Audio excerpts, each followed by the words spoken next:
Chapter 7. Desperation. The village elder was a stubborn old ox, Gendro, they called him. Any veteran could tell he'd swung steel once, maybe marched in a levee, maybe held a shield on some shitty wall. He had that look, the way he stood, the way he watched men's hands, not their faces. Didn't matter now. Now he was just a withered old creature with a dead eye and a limp. The captain probably would have cut him down already if it wasn't for the small cluster of locals behind him. They stood there with their ankles buried in the fresh snow that fell last night, clutching rusted tools and old spears, trying to look like something more than meat. They didn't amount to much, but desperation is its own kind of weapon. The captain stepped forward. Rusty and Bear flanked him. The rest of us watched from behind, hands on hilts, shields slung, waiting for the word. You will feed us. You will shelter us. You will tend to our injured, the captain said. Serve us this winter, and we'll be fair about it. The villagers didn't like that. You could see it in their jaws, the way they clenched, the way their eyes skirted between us and the woods, like they were weighing which death was quicker. The elder didn't flinch. Sir, none of that sounds fair. We've barely enough food for ourselves. You can't expect us to give away our winter stores to an army. I ask that you pack your things and leave. The captain sighed, adjusted his sword at his hip. That won't be happening. Enemy forces made that not possible. We'll winter here. You can stretch your rations thin and aid my company, or— He let the "or" hang there. The elder rubbed the back of his head, slow. I'd rather you cut me down here than watch my daughters starve in a few weeks. A young woman stood at his side, arms crossed, arming sword tucked in her belt like she knew how to use it. She had that eager, hungry look some people get right before they learn what real fighting costs. She opened her mouth to speak, but Bear got there first. He stepped in and backhanded the old man with a paw the size of a ham. Shut your cunt mouth. Do what we say and you might live, and I might not fuck your daughters bloody. The elder staggered, blood running from his nose, one eye squeezed shut. He looked back at us then, really looked, and I recognized it. The look of a man who's weighed every path and found all of them rotten. He nodded, reluctant, broken, but he nodded. The captain looked pissed at Bear's outburst, but he didn't say anything about it. Results count more than manners in our trade. The young woman beside the elder moved faster than sense. Steel hissed out. She swung for Bear's neck. He didn't even see it. Rusty caught her blade on his shield and chuckled. A fighter, eh? Bear jerked back, drawing his axe. That fucking bitch. Enough. Leave the lass alone, the captain said, voice sharp. She stood there, chest heaving, eyes blazing. She wanted blood. Rusty should have left it alone. Later, I'd learn her name was Elra. Arrangements were made. Worm Company claimed the village. Name was Radek. Never heard of it before. Probably never would have if we'd just marched on. Maybe 50 peasants in all. Mostly old folk and kids. A handful of men still fit enough to grip a tool. They weren't lying. There wasn't much here. A few scraggly animals, more bone than meat. Root cellars half empty. Barrels of thin ale that tasted like someone had pissed in ditch water and called it brewing. Maybe 2 weeks of food if we rationed hard and nobody stole. We took the tavern, 6 abandoned homes, and the church. The tavern became our hospital and shithole. the 6 empty hovels we stuffed full of men. The church, that became our treasure chest. Crowns, food, weapons, armor. Kyle sat in there like some thin, miserable priest of ledgers.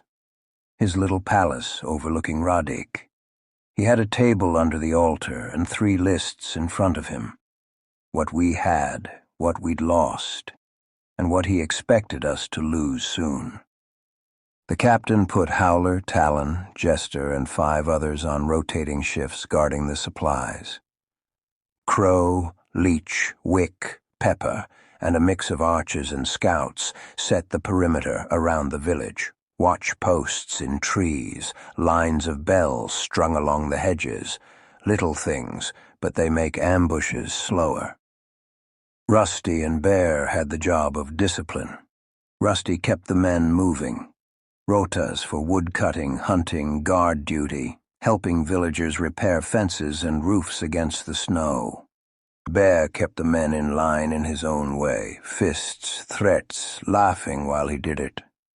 I still don't know why the captain thought that was a good idea. The first few days weren't so bad. Cold, yeah, but we've marched colder. We ate twice a day, thin stew and crusts, meat if the hunters got lucky. Mostly they didn't. The villagers hated us, but they were too scared to show it straight. They flinched when we passed, muttered when they thought we didn't hear. The kids stared like we were stories come to life, the bad kind, the kind their parents used to scare them back inside at night. By the 5th day, the stew looked more like boiled water with a memory of vegetables. Kyle cut rations again. Men started counting every mouthful and watching their brothers' bowls. That kind of thing rots trust quicker than any disease. Nerves got thinner, voices got louder, fights broke out over small things. A better blanket, a spot closer to the fire, a second ladle of soup when nobody was looking. Rusty broke most of it up with a cuff and a growl. Bear encouraged some of it. He liked to see men mean. Nights were the worst. The cold sat in your bones and didn't leave. Fires only did so much. Once you put them out to save wood, the dark came quick and settled over Radik like a lid. I had patrol one of those nights. Sky was cloudy. No moon, just shapes on shapes. My breath drifted white. My fingers ached around the spear. We walked the outer line. Me, Wick, Mole, and a boy whose name I kept forgetting. Simple work. Check the bell strings. Look for tracks. Listen. At the north edge of the village, the land sloped down into a ditch, then up again into a scraggly tree line. The wind came from there, smelled like frozen mud and old leaves. "See anything?" I asked Mole. "Just snow and misery," he said, chattering. He moved on ahead. The boy followed. I lagged behind a heartbeat, tugging at my glove. That's when I saw it. Something moved on the far side of the ditch. Not walking, crawling, quick, jerky, too many limbs. Hugging close to the ground, but still, tall. At first I thought it was a big dog or a wolf. Then the shape hit a patch of open snow and the clouds shifted just enough for a bit of light. It was a man, or what was left of one. Back arched high, hands and feet on the ground, belly facing up like a spider, head hanging upside down, long hair matted to the snow. The way it moved, elbows and knees bent wrong, joints cracking. It made my guts twist. He turned his head. I saw half a face, jaw slack, tongue hanging. But I recognized the face. Spider. We'd buried him, weeks back after he died in the alchemist's tower. I'd watched the dirt go over him. Now he scuttled along the ditch edge like he'd never seen a grave, then twitched sideways and vanished into the dark between the trees.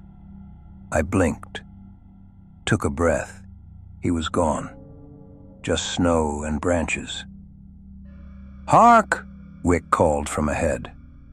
"You sleeping back there?" "Coming," I answered. I didn't mention it. You see things in war. Some of them are real. Some of them are just your brain going mad. Either way, nobody wants to hear it. The days got harder. Food thinned further. Kyle started measuring every scoop like it was gold. The hunters came back more often with nothing than something. One of the villagers tried to slip a sack of potatoes past the church guards. Bear caught him and beat him in the snow until his own daughter threw herself over him. The captain stopped him before he killed the man, but he didn't undo the damage. You could feel something sour settling over the camp, like a smell that wouldn't leave. Men stopped joking, stopped gambling, stopped cleaning their gear unless Rusty was right there breathing down their necks. Hunger makes men quiet or ugly. We had a lot of both. We caught the vulture not long after. It was Crow who saw him. He noticed a dark shape on the ridge, a little too still for a bush. Sent Pepper to circle round. They flushed him out between them. A skinny bastard in a ragged black feather cloak, shivering so hard his teeth clacked. Vulture Company, no mistaking it. They dragged him into the village at spear point. His lips were blue. Fingers raw, boots split. He looked like hunger given legs. Bear grinned when he saw the cloak. Look what the shit wind blew in. We locked him in a half-collapsed storage shed near the tavern. Just enough roof left to keep most of the snow out. No fire. Later, the captain and Bear went in to ask their questions. They didn't bother hiding it. Men were walking by all night, taking a piss, checking the perimeter, doing anything but admitting they were listening. We heard everything. The vulture begged at first, standard, pleading for food, for warmth, for mercy. Then he screamed when Bear got to work, screamed like someone peeling him. You pick up the sounds after a while. Bone against wood, wet thuds, the crack of teeth breaking. At one point the captain shouted something low and sharp. Couldn't make out the words. After that, the screaming got worse. Then it got quieter. By dawn, there wasn't any sound from the shed at all. I saw Bear come out, arms and hands painted red. The captain came out last, face blank. He wiped his boots in the snow. Nobody asked what they'd learned. If there was anything to learn, he'd use it. That same night, one of ours went missing. He'd taken a watch near the southern edge, by the old pasture. Come morning, his post was empty. Only marks in the snow were drag lines and a scatter of prints that weren't boots. Wolves, probably. We followed the trail a bit into the tree line until we found what was left. Not much. Some cloth, a boot, a piece of arm with the bracer still on. The rest had been carried off. Cutter said it was quick. I didn't believe him, but I appreciated the lie. We burned what we found. No sense hauling scraps back. On the way in, Mud muttered, "Wolves eat better than we do." Nobody laughed. A few days later, the meat ran out. Kyle scraped the bottom of the barrels and found only slime. Hunters came home empty 3 days straight. Traps were bare. Men started chewing leather, boiling boots, picking through old bones for anything the dogs hadn't got to first. The captain put us on half rations, then less than that. You could hear stomachs growling in the tavern at night like animals in pens. That's when Bear crossed the line. It started with the dead, we'd had a few villagers die of sickness, older ones mostly. A boy too weak to handle the cold. Cutter tried, but you can't stitch warmth back into people. We'd buried them at first, shallow graves, frozen earth. Then the ground got too hard to dig. I was on my way back from a shit when I smelled it. Cooking meat, real meat, greasy, heavy, made my mouth water even as my brain told me something was wrong. The smell came from Bear's fire. He and a few of his old Claw Company boys sat in a tight circle around it, hunched close. Something was roasting on a spit, too white for pig, too thin for lamb. One of them turned it, and a hand flopped loose at the end. Human. I stopped dead. Mud was beside me. He saw it too, said nothing, just swallowed hard. A couple of worm boys were there as well, Drek, Foul Tom, and another I didn't know well. They'd already torn into strips of the meat, chewing fast, eyes half closed like they'd gone somewhere else. The captain said no, I said. Bear glanced up at me, eyes flat.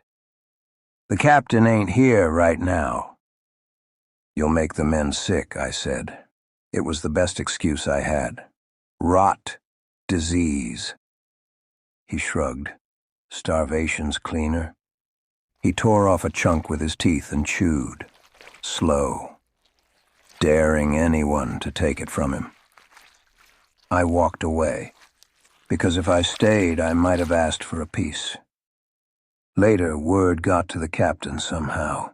He dragged Bear out in front of everyone, snarling about orders and discipline. Bear just stood there, jaw tight, face unreadable. He didn't deny it, didn't apologize. Some of the old Claw boys backed him with their silence. The captain didn't have him flogged. Not then. He just told him if he caught him doing it again, he'd cut his heart out. It was rare to see the captain this angry. Bear smiled at that, not happily, just like the threat helped him keep score. Elra's trouble came next. We'd been in Radek long enough by then that lines had started to blur. Men and villagers, who could go where, who could say what. We'd tried to keep most of the men out of the family homes. Didn't always work.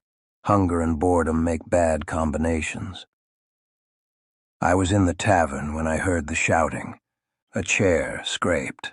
A mug went over. Footsteps ran past me toward the far side of the village. I followed, out of habit more than interest. By the time I got there, the problem was already bleeding. One of ours, name was Halvan, a spearman, lay on his back in the snow outside Gendro's house. His hands clutched at his throat. Blood leaked between his fingers and steamed in the air. Elra stood over him. She had a sword in her hand. Her face was pale, eyes wide, but her grip was steady. Her shirt was torn at the shoulder. There were bruises on her forearm, where someone had grabbed her. Bear stormed in like a bull. What happened? He tried to force himself on her, Rusty said, arriving a heartbeat behind him.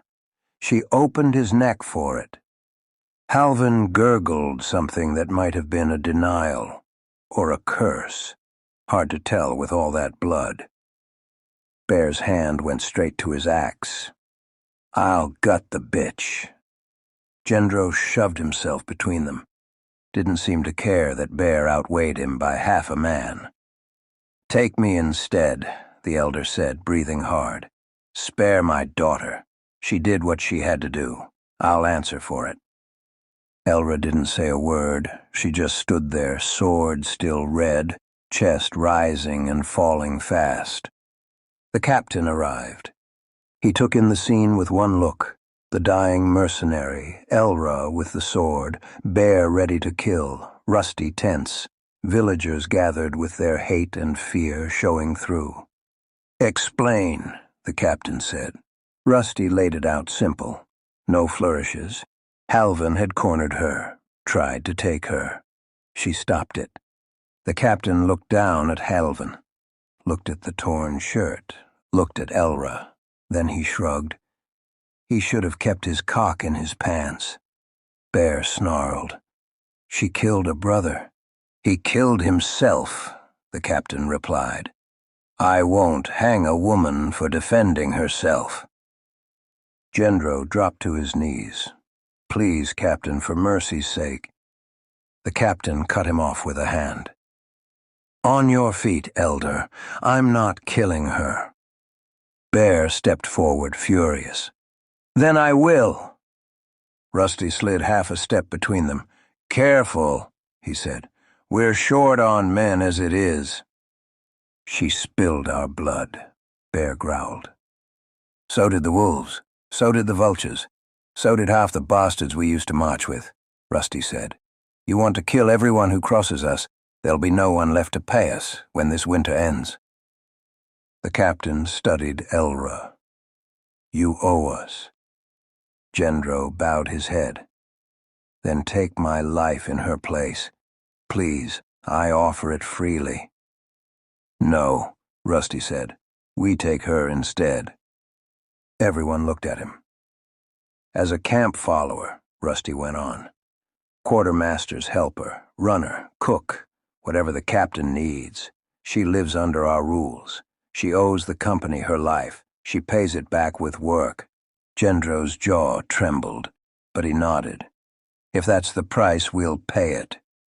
Bear looked ready to explode. You're going to reward her? Rusty snorted. You call peeling potatoes a reward? The captain thought on it for a moment, eyes on Elra. You want to live? He asked her. She hesitated, looked at her father, looked at Halvin, who had finally stopped moving, looked at us, the line of dirty, hungry killers that had taken her home apart piece by piece. Yes, she said, voice rough. I want to live. The captain nodded once. Then your worm company now. Stick close to Rusty and Kale. You take orders from them or from me. You step out of line. You're out in the snow with the rest of the dead. Understood? She swallowed. Understood. The captain glanced at Bear. Stand down, Sergeant. Bear's shoulders flexed like he was fighting his own muscles. Then he spat in the snow and stepped back. Alvin died a short while later. We wrapped him in old cloth and put him with the others, waiting for a thaw that might never come. Things only got worse after the next few days. The worst started at dawn, cold enough that my beard felt like iron wire frozen to my jaw. The frost was getting thicker every morning, crawling up the doors and window frames like the village itself was dying slow. Bear and his old Claw Company lads had gathered in the square again. They did that a lot these days.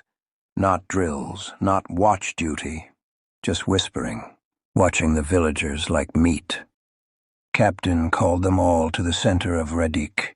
Me, Rusty, Mud, Raider, Crow, we all formed a loose ring around them, enough distance that if things turned ugly, we'd have room to swing. Bear walked out with his axe resting across his shoulder. Looked like a man who'd finally made up his mind. You dragging us into the next town, Captain? Bear asked. Or are you feeding us right here? Captain didn't flinch. We march in 2 days, once the scouts return. Bear shook his head slow. 2 days? We'll all be dead by then. Them too. He pointed at the villagers. Their meat. Use 'em. What good are they to anyone? We need something in our guts or we die. Captain's jaw tightened. We kill them, and we sabotage our reputation in the West. We're smarter than that. We march. Bear stepped close. Too close. He lowered his axe and spoke low enough that only I, Rusty, and Mud heard. "You're killing us, Varn." Captain didn't break. "I've made my decision." Bear moved first. Fast bastard for a man his size. He swung, but the captain was fast, blocked Bear's axe with his blade. But then he lunged in and bit the captain's ear clean off, chewed half of it before spitting the rest into the snow. Then all hell broke loose. Claw Company men charged in, shouting, swinging, tackling Rusty's platoon, fists, boots, knives, anything they could grab. Someone smashed Wick's mouth open with a rock. Pepper got kicked so hard he coughed blood. Mud hit someone with the butt of his spear and broke the bastard's nose sideways. Red slit a man's throat. Then the captain came back in. Ear pouring blood, eyes dead calm. He didn't shout. He didn't warn. He just took Bear's hand off at the wrist. One motion, like chopping tough wood. Bear collapsed, screaming, gripping the stump against his chest while the snow soaked red under him. Captain stood over him, a silent threat. Bear nodded through the pain, a broken dog again. Then Captain pointed at Rooster and 5 other Claw Company men, the ones who started the push, the first to draw steel. "Hang them," the captain said. Rusty didn't hesitate. He dragged Rooster out by the collar. Others hauled the rest. We used the rafters in the half-burnt barn at the village edge. No words, just rope, kicking feet, and a long quiet after. Bear watched the whole thing on his knees, clutching his stump, blood soaking the dirt. Captain spared him, but he wasn't done with him. "Flog him," the captain said. Bear took 30 lashes on his back, flesh peeled. He passed out twice. Rusty woke him both times with a kick. By nightfall, he wasn't a man anymore, just a wounded animal that still breathed. They left him shackled and beaten in the barn.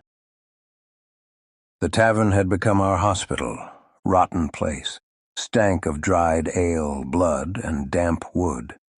Cutter had bodies laid out on tables and benches, more dead than alive. I went inside to look in on York and Fells. York lay on a narrow bed wrapped in half-frozen blankets. His shoulder wound had turned black around the edges. Rot spreading up to his neck like mold on bread. He tried to grin at me. "Hark, you look worse than me." I shook my head. "Shut up. You're half a corpse already."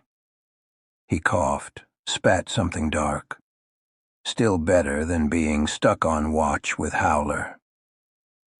Fells lay beside him, breathing shallow, face pale. His leg was gone below the knee. Cutter took it to keep him alive. York's eyes fluttered. "Tell me we're eating tonight." "You're not," I said.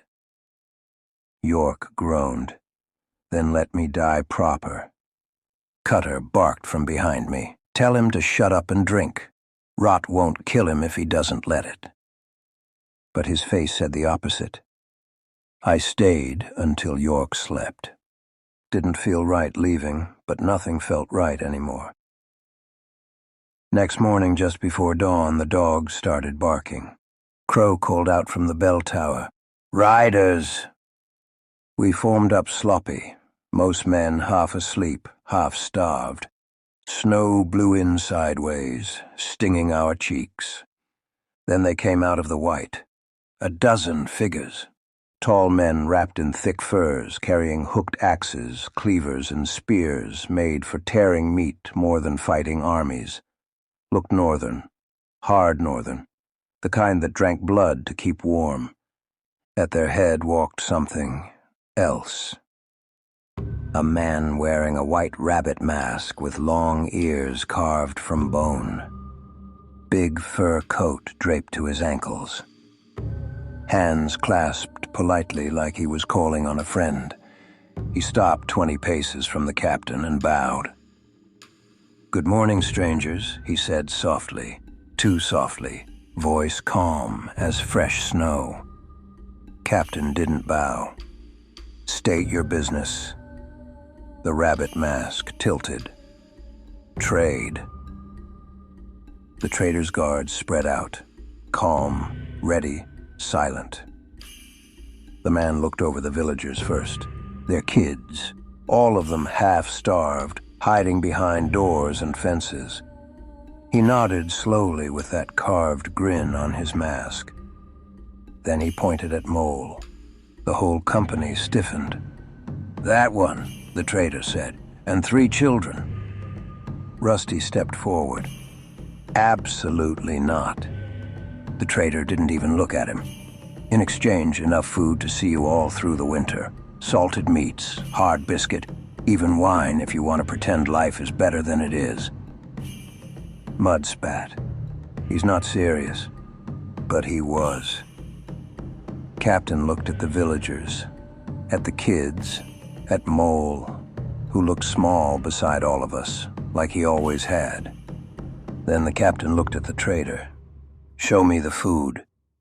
2 guards brought out crates and cracked them open. Dried meat, bread, smoked fish, 3 whole sacks of barley.